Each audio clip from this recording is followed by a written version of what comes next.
In the twilight of World War II, amidst crumbling fronts and fading hopes, Hitler made one last journey to the front lines. March 1945 marked this critical yet largely symbolic act as the Führer ventured to witness the dire state of his forces, a visit encapsulating the desperation and decay of the Third Reich. We shall fight on the beaches. We shall fight on the landing grounds. We shall never surrender! The prelude to the last visit. As the shadows of defeat began to loom over Nazi Germany in the early months of 1945, the war that once promised expansive territorial conquests and unparalleled German supremacy was unraveling at a rapid pace. Adolf Hitler's final visit to the front troops in March of that year was not merely a military inspection, but a profound testament to the desperate circumstances facing the Third Reich. This journey, fraught with symbolism and desperation, was the culmination of a series of events that highlighted the Nazi regime's precipitous decline. The years leading up to 1945 had seen a dramatic reversal of fortunes for Nazi Germany. Following the successful Blitzkrieg campaigns that had dominated the early years of World War II, the Axis powers found themselves increasingly on the defensive. Two fronts had opened up against Germany. In the West, Allied forces had landed in Normandy in June 1944, initiating a powerful push towards the German border. In the East, the Soviet Red Army had launched Operation Bagration, a massive offensive that decimated German forces and reclaimed vast territories occupied by the Nazis. The assassination attempt on July 20, 1944, against Hitler marked a significant blow to the Nazi leadership's morale. The bomb explosion at the Wolf's Lair, Wolfschanze, over 800 days at the Wolf's Lair. It was by far the most used of all his headquarters. Hitler's headquarters in East Prussia symbolized the growing internal dissent within the ranks of the German military and political elite. Though Hitler survived, the event underscored the fragility of his grip on power and the increasing desperation of the situation. Hitler's headquarters following the attempt on the Führer's life. Conjecture runs high as to whether in fact he did escape at the time. As 1944 turned into 1945, Hitler's strategic decisions began to reflect a disconnect from the realities of the war. The Ardennes offensive, launched in December 1944, was Hitler's last major attempt to turn the tide in the West by splitting Allied forces and capturing Antwerp. However, the Battle of the Bulge, as it came to be known, ended in a decisive defeat for Germany. The failure of this offensive depleted German resources and morale, leaving the Western Front vulnerable to Allied advances. On the Eastern Front, the situation was even more dire. The Vistula-Oder offensive in January 1945 saw the Soviet forces making rapid advances towards Berlin. The Red Army's relentless push westward inflicted catastrophic losses on German forces, eroding any remaining hopes of stalling the Soviet juggernaut. By early 1945, the Third Reich was a fortress under siege. Allied bombing raids had laid waste to much of Germany's industrial infrastructure, crippling the war effort.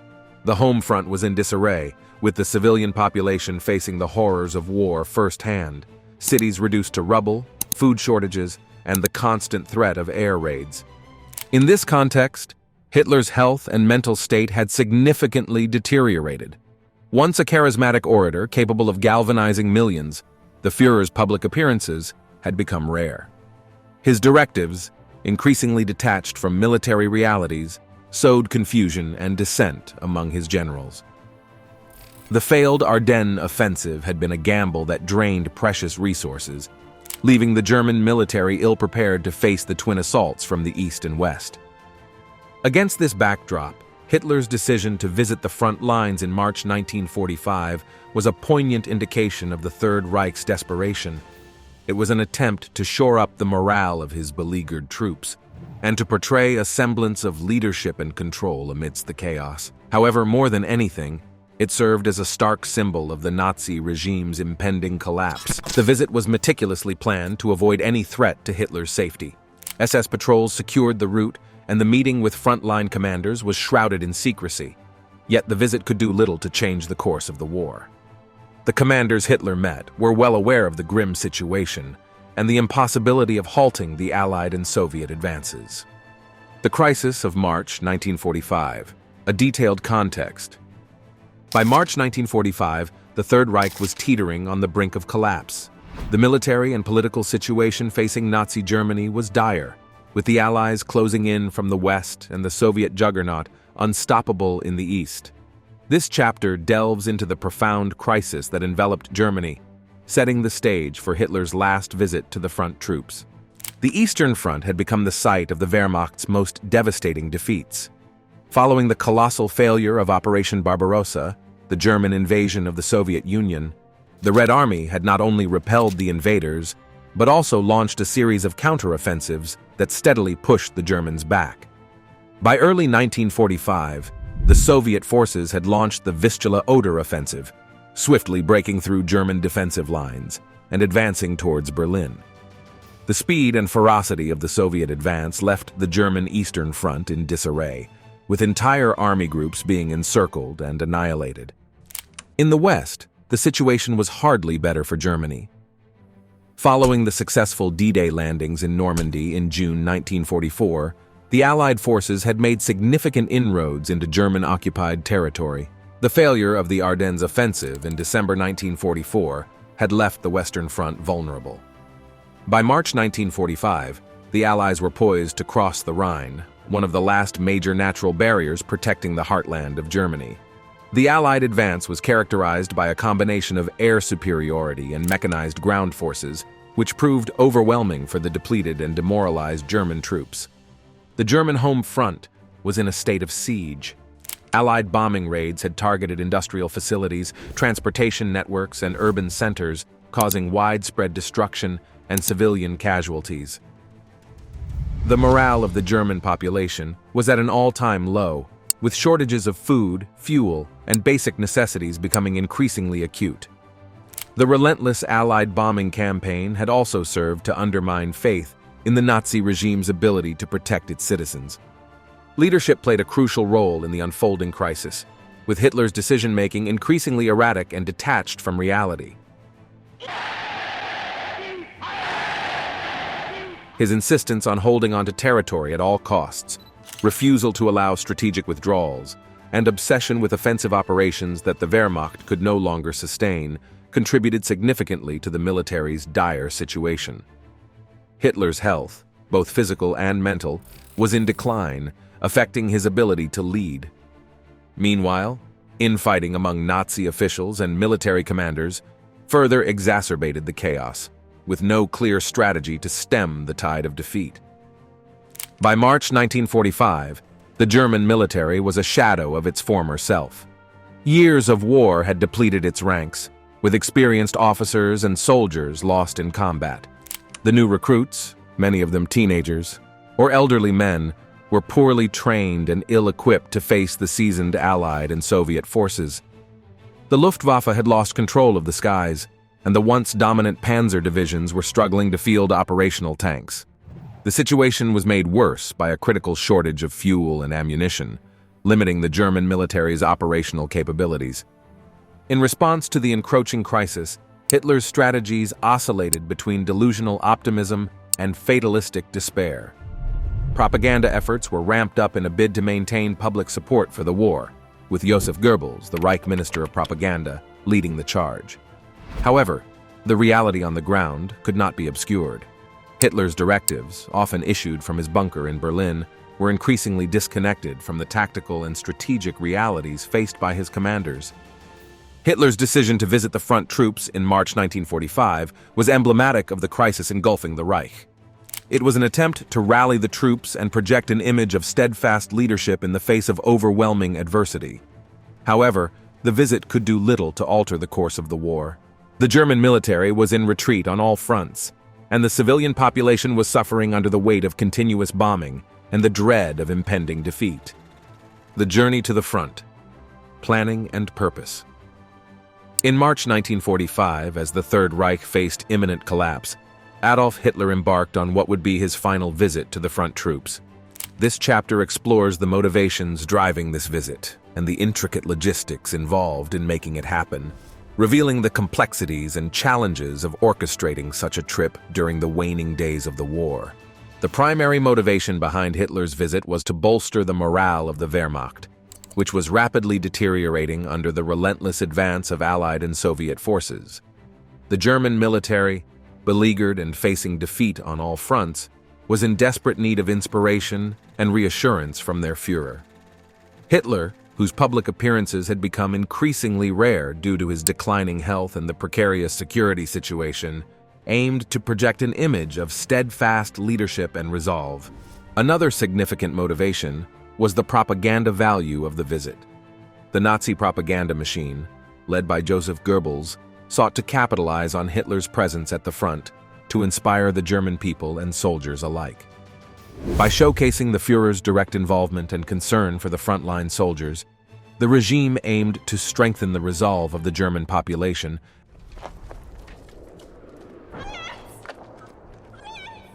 and encourage a spirit of resistance against the encroaching Allied forces.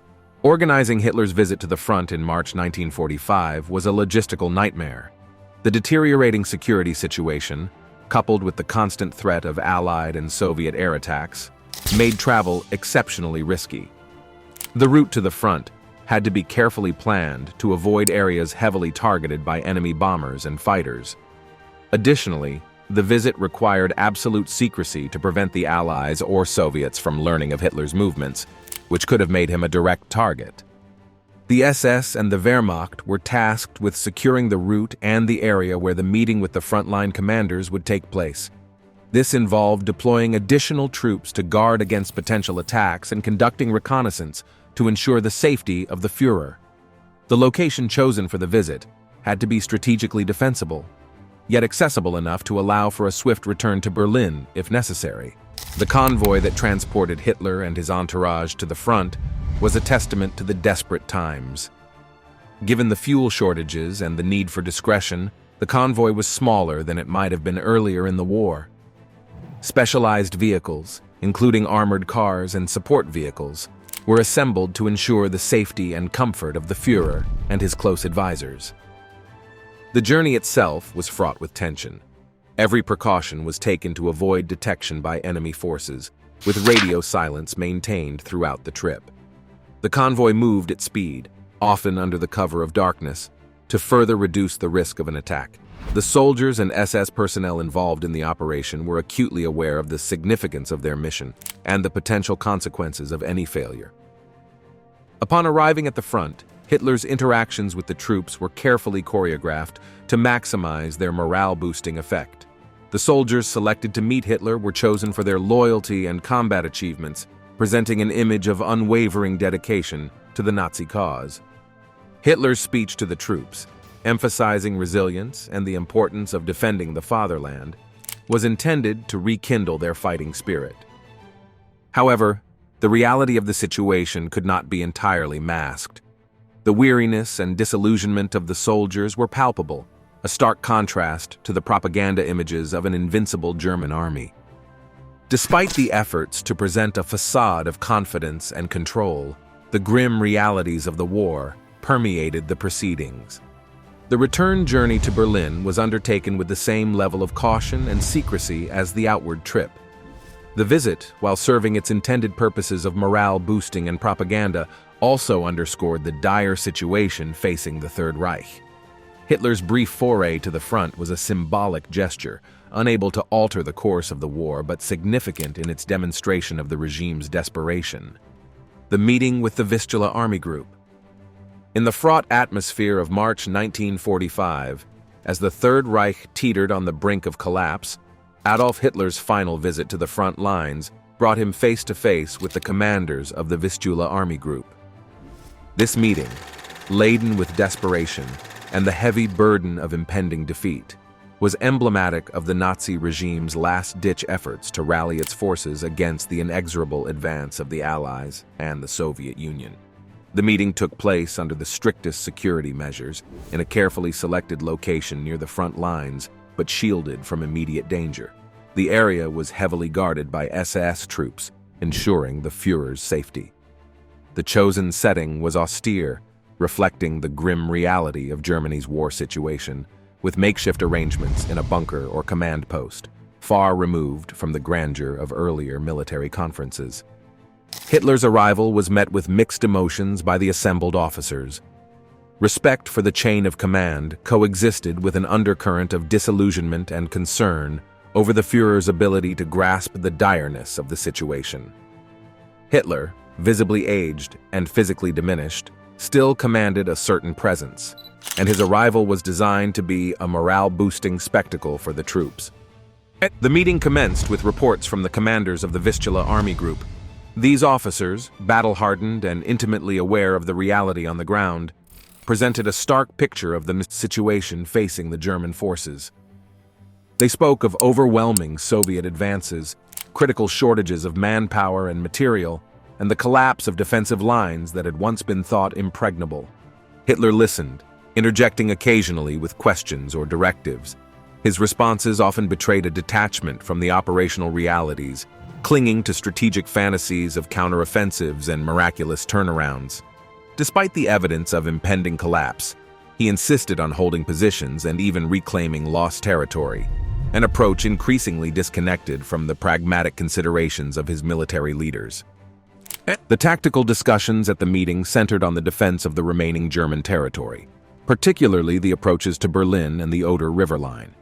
Hitler, against the advice of his generals, ordered no retreats, envisioning a static defense that would somehow stem the Soviet tide.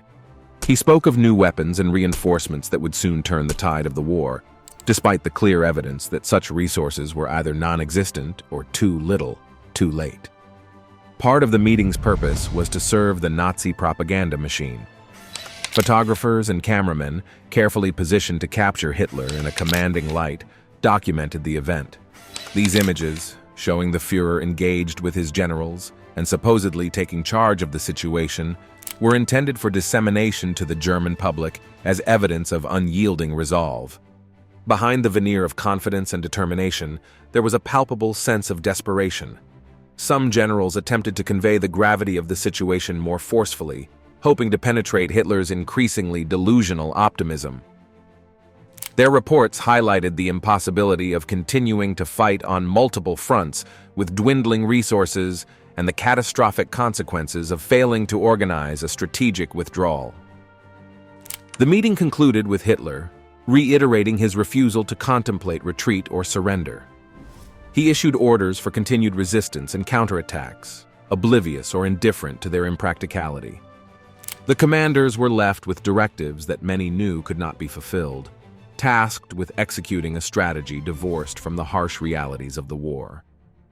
As the meeting ended and Hitler prepared to return to Berlin, the commanders of the Vistula Army Group were left to grapple with the implications of his orders. The discussions had revealed a leadership in denial, unwilling or unable to confront the truth of Germany's dire predicament. For many, the meeting was a sobering confirmation of the war's inevitable outcome, a tragic endgame for a regime that had overreached and now faced total ruin. The propaganda machine in motion. In the dire straits of March 1945, with the Third Reich crumbling under the weight of Allied and Soviet advances, Nazi propaganda sought to manipulate every possible event to its advantage. Adolf Hitler's final visit to the front lines was no exception. It was seized upon by the Nazi propaganda machine as an opportunity to bolster German morale and project an image of an indomitable Führer, steadfast in the face of adversity. This chapter delves into the mechanisms of Nazi propaganda in motion, highlighting how Hitler's visit was crafted into a narrative of resilience and defiance. The primary aim of Nazi propaganda at this late stage of the war was to maintain the German populace's and military's fighting spirit. Joseph Goebbels, the Reich Minister of Propaganda, orchestrated a carefully tailored message around Hitler's visit. The narrative constructed was one of a leader intimately involved with his troops, sharing their hardships and demonstrating unwavering commitment to the German cause. This portrayal was meticulously designed to counteract the growing despair and defeatism permeating the German home front. Photographs and film footage of the visit were strategically shot to emphasize Hitler's engagement and leadership. Images were selected and edited to show a seemingly vigorous Führer, despite his actual physical deterioration and the grim realities facing the Reich. These visuals were disseminated through newspapers, newsreels, and posters, aiming to reach every corner of the German Reich with their message of hope and defiance. Radio remained a powerful tool for Nazi propaganda, and Hitler's visit was prominently featured in broadcasts. German fighters shot down 12 Bolshevik planes yesterday, according to reports so far received. Speeches made by Hitler during the visit, albeit few and carefully scripted, were broadcast to assure the German people of their leader's hands-on approach to the war effort. Goebbels also utilized radio addresses to amplify the significance of the visit, portraying it as a turning point that would lead to ultimate victory, despite the increasingly obvious inevitability of defeat. The very act of making the visit was in itself a propaganda maneuver. By leaving the safety of his bunker in Berlin to visit the front, Hitler was depicted as a heroic figure, braving dangers alongside his soldiers. This propaganda of presence was intended to contrast sharply with the perceived detachment or absence of Allied leaders from the front lines, projecting Hitler as a unique and sacrificial leader fully committed to his nation's survival. As the actual situation on the front lines grew more desperate, the disparity between the propaganda narrative and the truth widened. The propaganda machine worked overtime to spin defeats as strategic withdrawals and to portray the encircling Allied and Soviet forces as faltering in the face of German resilience. The narrative pushed by Goebbels and his ministry refused to acknowledge the looming defeat, instead insisting that a secret weapon or strategic genius would soon reverse the Reich's fortunes.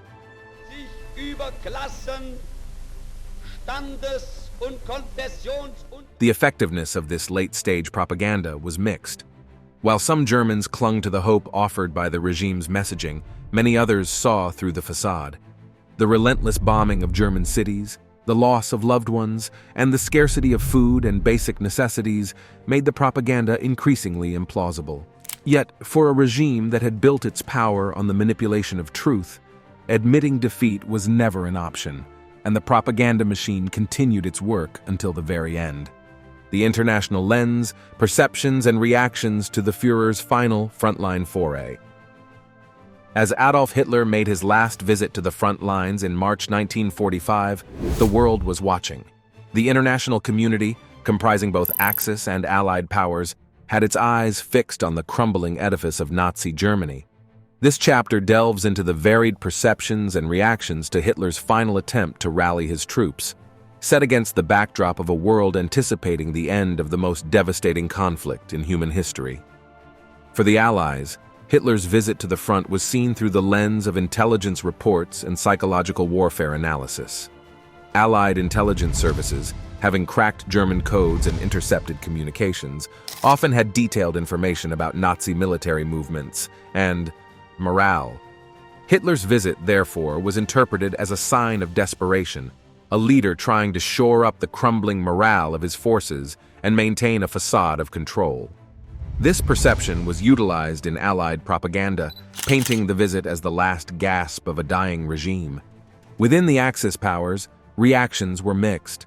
While some saw the visit as a beacon of hope, a testament to Hitler's unwavering resolve, others perceived it as a clear indication of dire straits.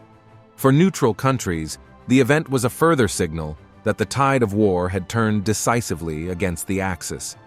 The international press in these countries covered the visit with a spectrum of interpretations, reflecting the global uncertainty about the war's imminent end and the shape of the post-war world.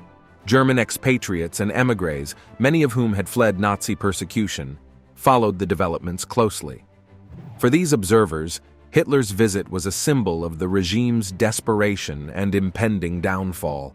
It reinforced their hopes for liberation and the restoration of peace and justice in Europe. Military analysts and strategists around the globe scrutinized the visit for any hints of Nazi Germany's remaining military capabilities and strategic intentions. The consensus was that Hitler's foray to the front was less about altering the strategic balance, by then an impossibility, and more about attempting to delay the inevitable collapse, hoping perhaps for a split between the Allied powers or a miraculous technological breakthrough.